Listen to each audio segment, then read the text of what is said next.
I am your host, Jay Will, and this is Inspire Guys People, where we balance faith and business to guide you to your purpose. Hopefully, y'all feeling good on this great Saturday, man. I'm feeling real good. So, today we're going to talk about the Financial Olympics, a race between money and bills. Everybody's in that race, whether you want to admit it or believe it or not. So, we're going to break down this whole concept of the Financial Olympics, and hopefully with the goal to give you a new mindset on how to attack and win that race.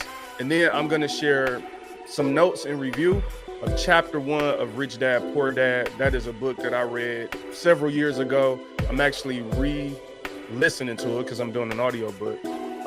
But I'm going to just share some of my notes and review, and hopefully y'all could take some things from it. Again, it's a life-changing book. A lot of people who have excelled in finances have read this book. Doesn't mean that everything in the book is right. Doesn't mean that everything the author, Robert Kiyosaki, says is right. But I'm going to tell you this much. One thing that the book did for me was change the way that I thought about money. And at the very least, hopefully, we can challenge and change the way you think today. So let's jump into this content. This ain't going to be a crazy long video, but it's going to be a good one, baby. It's gonna be a good one. Everybody out there that knows that I like to rock with slides. You know what I'm saying? It's just what I do, man. It's just what I do. I like slides because, look, it give you a visual, help you like see exactly what I'm talking about and how I'm thinking through things, right? So again, we're going to do this quick review of Rich Dad, Poor Dad. And first, we're going to start off with the Financial Olympics. So let's jump into this. Financial Olympics, a race between money and bills. Look, man, I don't know about you. You know what I'm saying? But I done had some time in my life where it just don't seem like your bills is catching up to your money. And so there's this whole framework of how I thought about it. And this is how I kind of like start preparing my mind to like strategize around like what I'm gonna do financially, where am I spending my money? You know what I'm saying? Like, what am I focused on as far as like where am I investing, all those things. I think the first thing that's important for all of us is that we got to step back, we got to learn, and we got to, you know, if you listen to my last video, how to be inspired, I would advise you to check that out. But you know, learning is that crucial step. So it's important to learn about finances, but also to be able to have like a strategy at the end of the day. That's the goal, is to have a strategy. I'm telling you, if you're walking around life just freelancing it, you're going to have a very tough time trying to be successful at anything, just freelancing it. And the beautiful thing about the content I'm sharing today is it doesn't matter what stage you are in the process. If you at the beginning and you like got $20 right now, don't let nobody discourage you. You can still strategize and plan, and that's how you're going to be successful. But first thing you got to realize is you in these Olympics, baby. Like I'm telling you, like it's rough. So here, let me go through this, right? So first things first, when we look at the Financial Olympics, we all start off like the top left, right? You start off the day you're born, and it's a beautiful thing, man. It's like the day you born, you have you know no money, but you also have no bills. So it's not that bad. You feel me? It's actually like because you don't have bills, you don't need money, and you at the starting line of this race, right? And then somehow, some way, y'all, this happens. Like some this middle like assimilation. So whether depending on how you were educated as you grow up, the culture you were raised in, your family, your decisions, somewhere along the way we go from this starting line where we don't need money, we don't have money, but we also don't have bills, so we okay. And then what happens is somewhere along the way, the life that you live and again the family around you and the decisions, you develop these habits, right? You start making some decisions, you grow up. And somewhere, you know, for some people, it's somewhere between like 18 and 30 years old. And what happens if you look at this Financial Olympic spreadsheet, like look on the top right, man. That's where a lot of us is at. Like you can you even find the paycheck? Look at the bills. The bills are dominating. Like the bills are winning the race so many times. Look at Usain Bolt. What's that? Your mortgage? What's that? Your car note? What's that? Your student loan? Like regardless of what it is, we get dominated. Like when I say dominated, we literally get dominated in our lives by bills. And the reality of it is, sometimes we getting so dominated, we don't even want to admit that we in a race. You know what I'm saying? And so every check that you getting, it's like you can't catch the bill, you pass due, you in the grace period. And I've been there, and it's a challenging thing, right? And the financial Olympics, it get crazier, right? So if you start, look here, it's one thing to be behind on your bills, right? But somewhere in this Olympic, um, these Olympic games, like you get bad credit. Look at bad credit doing a high jump. Like, do you ever just feel like financially, like your bills just acting like they just showing out? You know what I'm saying? It's like you ain't even have to do all that, bro. You ain't have to like do the high jump. Look at the high interest rates. High interest rate is just right. Look at it. High interest rate is doing one hand on the bar, like completely stretched out. That's how our bills are a lot of times. And then what do all those things cause? They cause stress, man. Look at stress. Stress just didn't look, they then threw it up in the air. And at the end of the day, um, what I want you to be able to take from this is just the reality that like you are in this race. Your money and your bills are in a race. And the faster that you can realize that, the sooner you can realize it, the sooner you can begin to develop your finances, your strategy financially to be able to win the race. Because ultimately, that's the goal. The goal is to say, all right, my money and my bills are in this race. How do I make my money faster? Not make fast money. That's completely different. But how do I strengthen my financial portfolio and my strategies to make sure my money is faster than my bills? Because ultimately, the goal is to have more money than bills. Like, look, man, I know that I'm gonna talk about this in the notes of the book. I know that like some people are afraid to talk about money because, like, let's say, like biblically, we know the love of money is the root of all evil, right?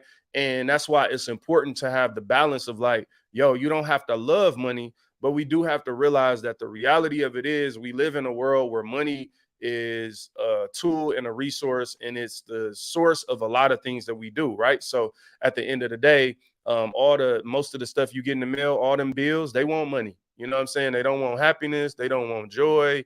You can't pay them in love. Like they want money. And so the reality is some of us, don't focus on a financial plan and strategy, and then we end up living in complete stress, telling ourselves things like, and this happens a lot, where I'm from, we'll say things like, we might not have money, but we had love. It's like, well, yeah, you also had high blood pressure and a lot of stress because you didn't have money.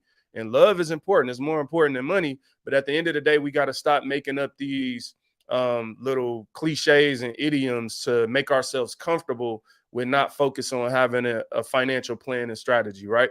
And so ultimately, you definitely want to have a financial strategy and a financial plan. So let's jump back into some of these slides. All right, so we're gonna do this quick overview of Rich Dad Poor Dad. Again, this is a book that a lot of people have read, and a lot of people have gained a lot from this book. I learned a lot from this book, got a lot from it, and ultimately, I just want to do a quick overview of chapter one, really. But when you look at the book, self-published by Robert Kiyosaki in 1997, so pretty old book, but still relevant today. Also it started as a board game called Cash Flow 101.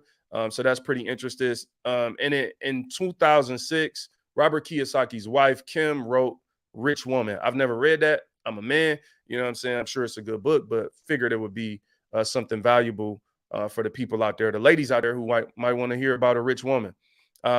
Here's something that Robert Kiyosaki said. We would love for you to join in on our mission if it aligns with yours to educate those in your family, community, city and country in financial literacy and financial freedom. Look, man, I cannot tell you how important financial literacy and financial freedom is in your life, because again, finances are a tool that could be leveraged for a lot of other things. And the first thing you got to really do is change your mind about money. And that's what we're about to engage in as we look at just my quick notes really just 5 things I took away from chapter 1 in this book. And I might do more of these, you know what I'm saying? So let me know if you enjoy this content, and then I will create more videos like this. But we're going to just look at some of the notes that I took down, and there's a lot more that could have been said or taken away. But again, my goal is to give you some of the things that I grabbed that helped me start changing the way I think about money.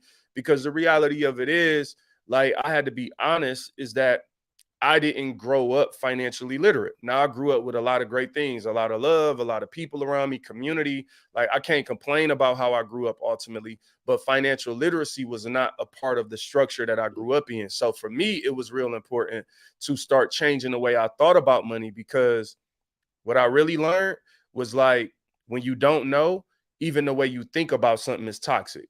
So just because of how I grew up, not really proactively learning about money, I realized when I started learning, like, man, I have some really toxic thoughts and ways about money.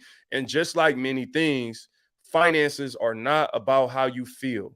And most of us, when we don't have education, we go off emotion. And that's why it's really important to have education, because if you don't, you'll just be an uneducated person doing what you think is right. But your thoughts are just based on emotion, not real logic, strategy, plan, anything like that. It's just, hey, this is how I feel about money as a person with no education about money. And that's what guides your life. So again, we're trying to get you to think about financial freedom, the importance of it. And the real thing about this is it requires something from you. It requires you to change. It requires you to do something different, which a lot of us don't like to hear that all the time. You know what I'm saying? But that's just the reality of it. If you're going to grow in any area of your life, you have to be willing to change. And we're going to talk about that a little bit as I dig into the book. So let's jump into these slides.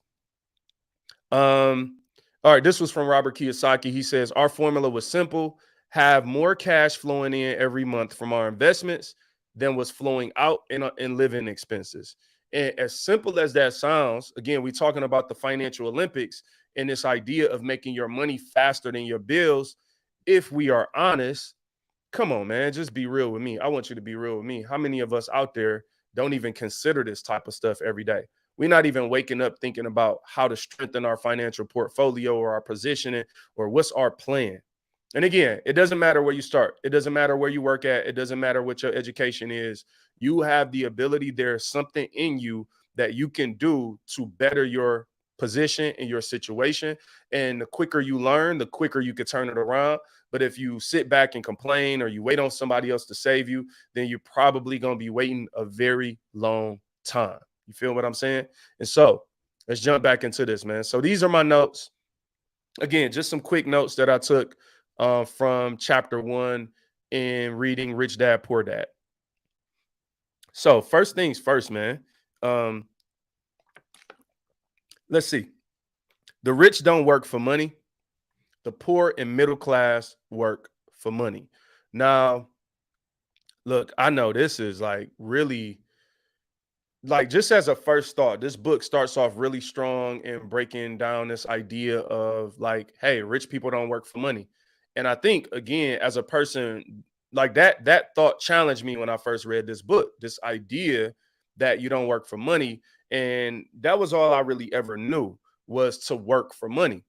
Now, if you follow, and again, I advise you to read the book for yourself, but what really helped me was to really start thinking about what that actually meant. Like, what does it mean to work for money versus not to work for money, right?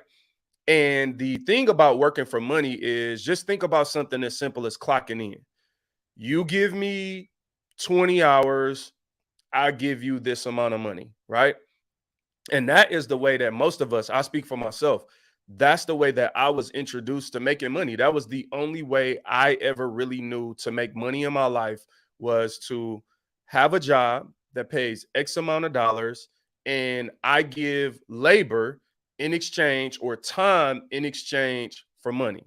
So any money that I had could be directly correlated back to, hey, how much I make per hour, right? That's why a lot of times, growing up for me, we all got excited about how much we made per hour. And you hear how much somebody else made per hour or per year, and you always were like, man, this person makes a lot of money, or they have a lot of money just because they make a lot of money.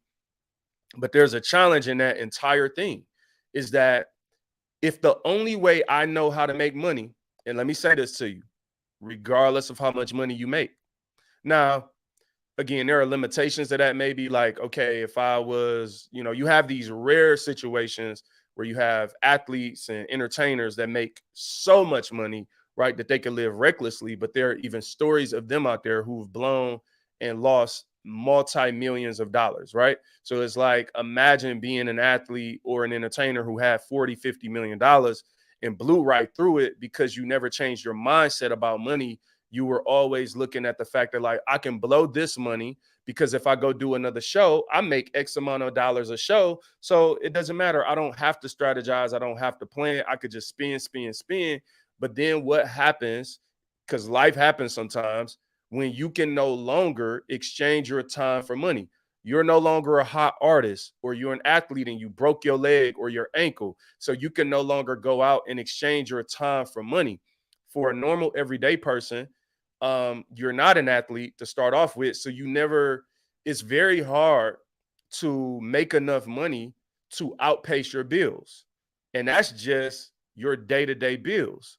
But how do you make enough money to literally outpace years, right? So how do you have 3 years worth of money that if something went wrong or an emergency, or the way I look at it is like, how do I strategize and save and plan for my future me, my future self? So a lot of things I do right now is for the Jermaine in 10 to 15 years, for me and my wife and our family, 10 to 15 years from now.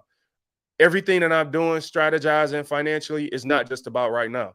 So again, what ends up happening is that requires us to start changing our mind about how we think about money. And that is, the first thing is that the rich don't work for money, but the poor and middle class people do. The quicker you can realize this and understand this, regardless of how much money you can make six figures. It doesn't matter if you are still working for money. That's not a rich mindset. That's not a wealth mindset. That's a poor poverty mindset. If you look at it as like, oh, I could just go do this, so I spend all my money, I don't plan.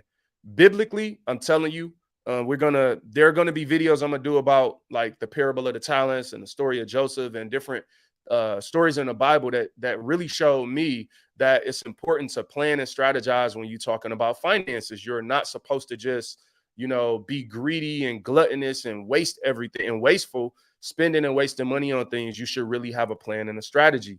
But a large part of that is understanding that in order to obtain enough wealth, that you need a strategy beyond you just working.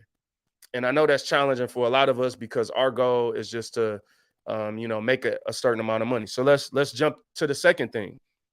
This was a real interesting note that I took from the book, The Rich Dad, because again, there's a rich dad and a poor dad in a book, and Robert Kiyosaki took different lessons from his rich dad and his poor dad, right? And so I love that because he actually tied the data and the ideas to something. So the rich dad said this. This was the rich guy. He said he has 150 employees, and none of them have ever asked him to teach them what he knows about money. I want you to understand something, man. This is so important because this guy's rich. He's wealthy. He has 150 people working for him. And he said, nobody ever asked me to teach them about money.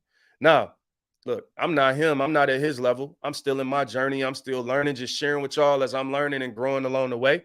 But one thing that I've realized, even with the friends and family I have around me, like, it's hard to get people to want to learn. Like, it's interesting. You'll see somebody, they have a need, and you can recognize their need.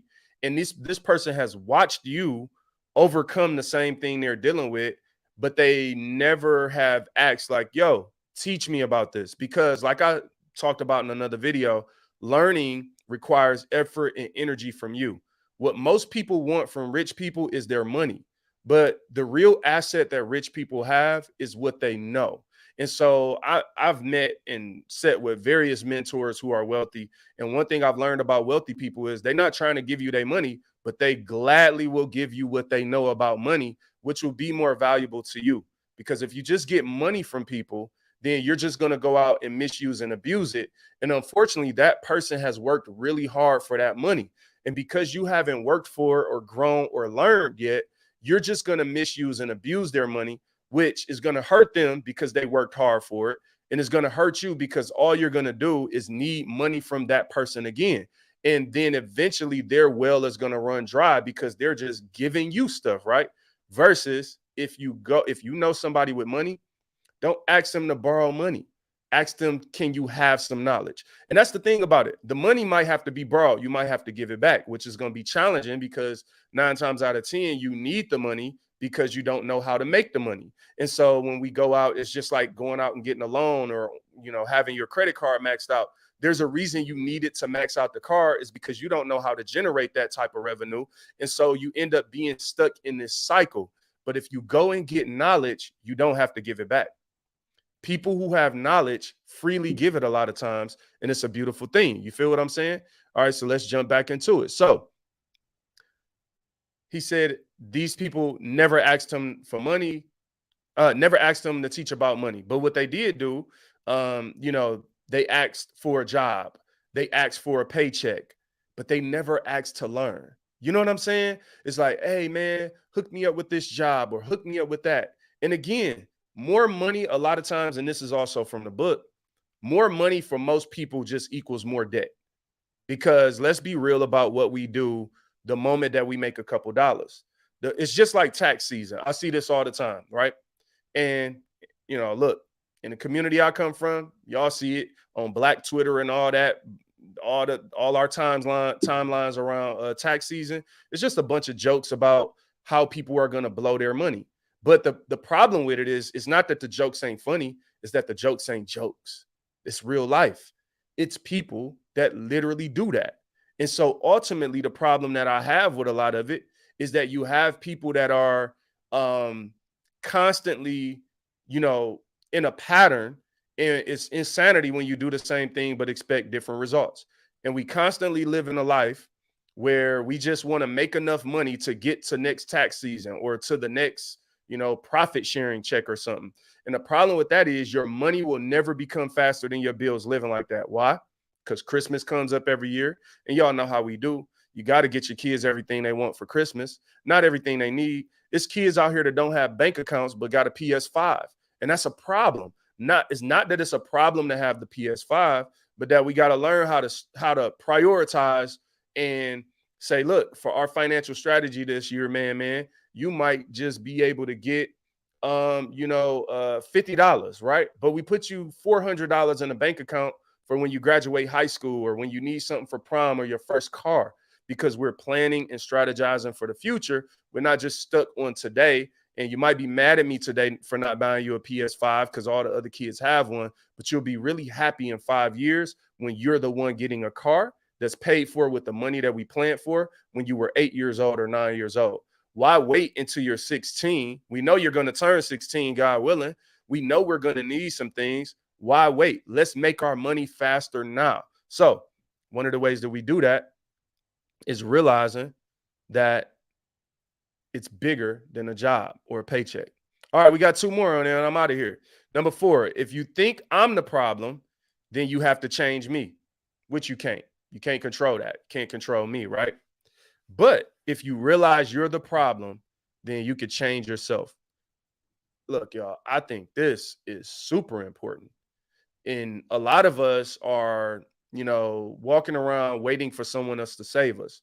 We're mad at people because they're rich. We're mad at people because they're wealthy. And we're saying, hey, you got all this money, you should be taking care of me. Well, the problem with that is, hey, I'm sure the victim mentality works for some people and manipulation works for some people. And maybe you've gotten ahead by manipulating people and never really working or doing nothing yourself, but blaming other people for your situation. Congratulations to you. You're one of a kind.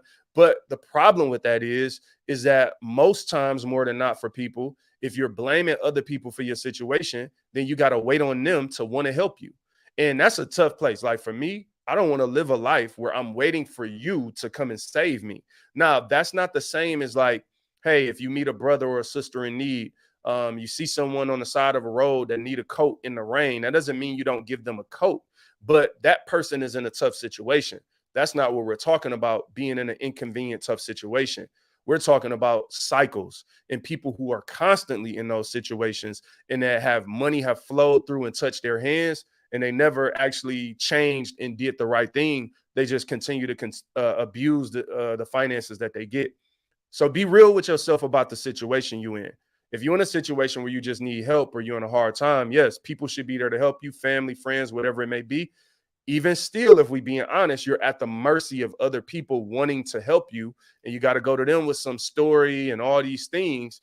Versus if you have the ability to take matters in your own hand and learn and take responsibility yourself and turn things around, then you're going to be in a much better situation when inconveniences come, because you're tapping into your own reserve versus depending on someone else to take care of you in the most responsible times. And the reason that this is challenging is because, like, if you're a person like I used to be, right? I'm gonna use myself, that likes to have a nice pair of shoes and like to spend some money or have a nice car, whatever it is.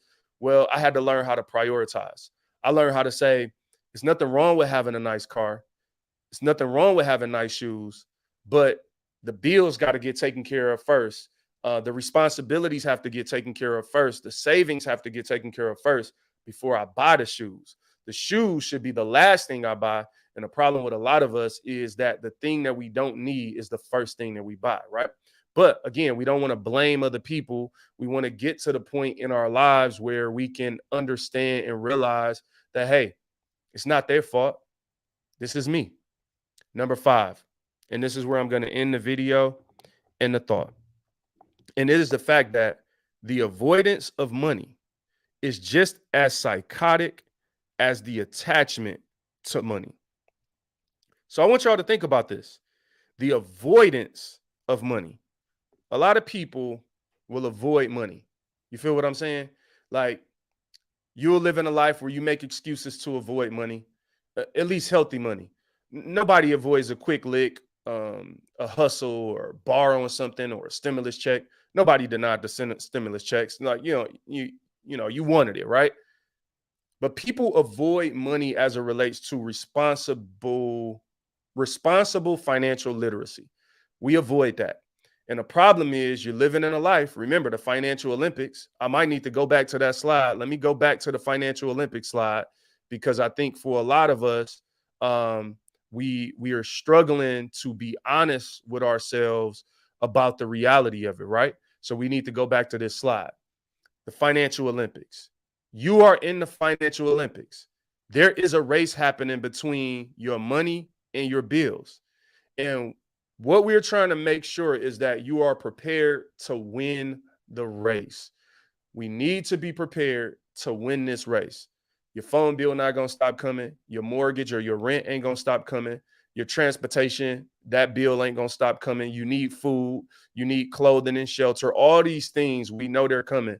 And so all I'm trying to get you to do, the whole point of this video, and we'll have more content to support this, and like, hey, what do I do next and how do I move forward from there? We'll get into that, but let me know what you think about this one.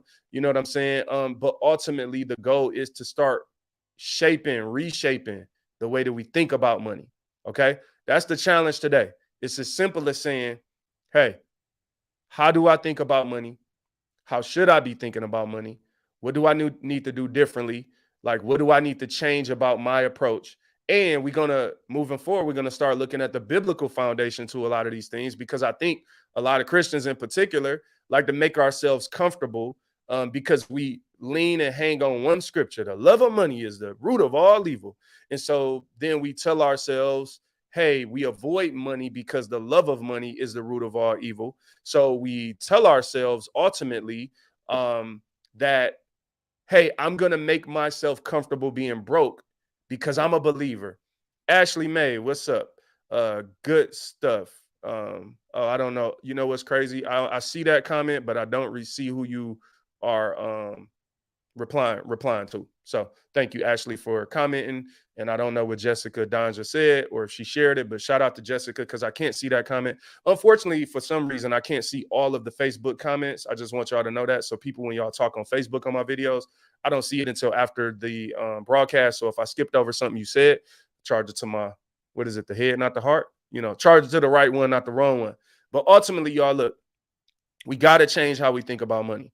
And again, the reason I create this content, Balancing Faith and Business, is for believers in particular, because a lot of times as Christians, we are misusing and abusing scriptures on two extremes, right? Let me just address this before I jump off.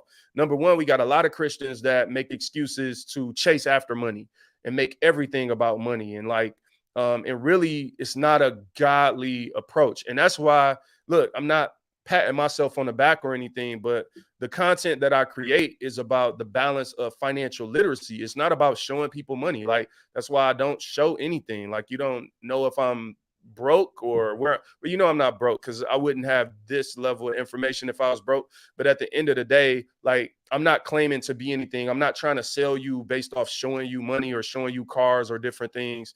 Like, at the end of the day, I'm trying to give you the content. All right, there we go, Ashley. So good. I'm glad you share on these topics. No doubt. It's my pleasure to be able to share on these topics. And we got a lot more content coming, because at the end of the day, as believers, we need to understand how to leverage financial tools and resources. And again, how to do it in a godly way, because the goal isn't to push you to love money or to be somebody that's floating and flashing money everywhere. A lot of people, that's what we do, because we think we have to show people things to attract them. I'm gonna just be real with y'all. If that's what you're looking for, I'm not gonna flash stuff at you. So I would rather give you information so that you can go and build with substance versus show you some things. Okay, who cares? If I show you a car right now, how you know I didn't rent it? How do you know it ain't my uncle's car? How do you know I didn't go broke to get that car? It doesn't matter. Like, a lot of what I'm trying to do is get people to think about financial literacy more than just finances as things. So I do want to say this, like, if you listen to my podcast, which if you don't, I really encourage you, check out Inspire God's People, the podcast. It is on Apple Podcasts, Spotify, YouTube, all those things. Just Google Inspire God's People or search it wherever you listen to podcasts. And we also now on the Inspire God's People YouTube page. If you're watching there, now or later, we're growing that. We like 138 subscribers. I think I got 2 new subscribers this week. We're at the beginning of a YouTube journey and growing that. And we're going to continue to share content that way. But here's something I say on the content. We got over 170 episodes for you to go back and listen to the audio on. That's going to prep you for a lot of the video. One of the things that I always say as it relates to, when we're thinking about money and spending, is you're either a contributor or a consumer. And the problem with so many of us is we only value money through the eyes of a consumer, meaning, hey, I show you, I got this, I got red bottoms. We throw things in each other's face, and we think that means you have money. That means you spent money. I don't care how much money you have. If you show me things and they're not assets, they're liabilities, that just means you spent money. So showing me a house or a car or a watch doesn't prove to me that you're financially literate. It doesn't prove to me that you can give me a strategy for myself to grow and build. But when we talk about being a contributor, that's what we're trying to become, and also encourage others and developing others, is to be a contributor, right? When you are a contributor and you learn healthy ways to grow your money, then now you are able to do things behind the scenes. You're able to give more to your church, give more to the charities and things that you believe in, the organizations you believe in, donate to the places that matter to you. You're also able to position people in your family, your future. The Bible says a good man leaves an inheritance for his children and his children's children. So these are biblical ways to approach it. Not just, I just want to, look, I'm not trying to create consumers with this content. We consume enough, right? There are some millionaires I know that drive the most busted car. And I know millionaires drive $2,500 car. And I know people that have no money that drive a $80,000 car. And when you think about it, it's ridiculous. I'm going to just be real with y'all. It's ridiculous. And those are the things that we can control. I understand that if you're in a situation you can't control, but I'm talking about a lot of us are in these situations where we actually can control it. We actually can change our situation. And that is what this content is challenging you to do. Hopefully you enjoy it. Listen, man, I advise you, share this with somebody. Listen to the podcast. Hit me up and tell me what you think. DM me, comment on here. Let me know if you want to see more videos like this. If you hate it, you know what I'm saying? You could be a public hater too. Let me know that you hate it. I'm not going to stop because you hate it, but I do appreciate you sharing your thoughts and giving feedback. And again, share this with somebody that you think might need it. And hit me up. Stay connected to Inspire Guys people, man. We are just at the beginning. I'm telling you, in the audio podcast, 170 podcasts. I've interviewed like some amazing people. I've interviewed CEOs. I've interviewed people who are entrepreneurs and who have grown and become something greater. But I'm telling you, we are at the beginning of our journey. That's why we got, 10 views on some videos, all that. Man, I don't care because look, at the end of the day, this is how you build and start something. You don't start off at the end of the race, but by the grace of God, the audio content reaches up to 20 countries a month. We got listeners in Austria, Australia, France, and Canada, Philippines. Like we have listeners all over the world. We get feedback from everywhere. And we are trying to now build on that audio content that I've created over the last 3.5 years with a faithful listenership. And we're trying to give y'all some videos and some visuals to go along with that. Thanks so much, Ashley, for the feedback, for sharing, for commenting. And look, man, y'all have an amazing day. I got to go out and, you know what I'm saying, enjoy my day. You know what I'm saying? But look, again, 2 to 3 times a week, we're going to be hitting you with different content. Once a week, the actual podcast. Check out this week's episode that just aired with myself and Latoya early at Chase Great University. It's entitled Follow the Leader. You can find that everywhere, Facebook, YouTube, and also audio on Apple Podcasts. Listen, man, y'all enjoy y'all day. You too, Ashley. Thank you so much. Much love. God bless y'all. This will